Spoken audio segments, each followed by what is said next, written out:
Demonstrate what a consensus sequence looks like and what reads in consensus look like from this record on MycoMap. So I've pulled our record randomly, and under sequences we can see it has one associated sequence. So I'm going to click that one to open this pop-up box that tells me a bit more. It tells me it has 200 reads in consensus. It tells me how many base pairs are in the sequence, so the length of the sequence. And if I click this, I can see those 668 base pairs, and this is our consensus sequence. So if we were to blast this record and try to figure out what this collection is, what name to put on it, this is the sequence that's getting blasted, is this consensus sequence that the bioinformatics process has made for us to use. If we wanted to look at the reads in consensus, we thought this seemed funky, the matches weren't good, and we just wanted to look at the underlying data, and it's good to just understand this. We would want to look at the reads in consensus. We would click this button, download FASTQ file, and it will download that. And I've already done this, and I've popped it in to agatkata.com.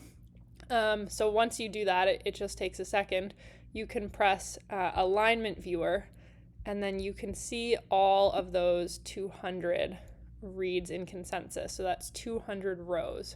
So each of these rows is a read of the same region, the ITS1, ITS2 region. It's done it the same thing over and over again. And you can see it makes little mistakes. So there's this G in the A's, same over here. There's a T in the C's.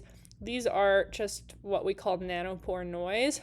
So the benefit of reading this so many times over and over again is that we can then sort of take what's similar to an average of all these reads in consensus, all these rows, and things like this become irrelevant. We can see that this column is C's. There's one T in it, but that's not going to make it into our consensus sequence once we look at all the different rows.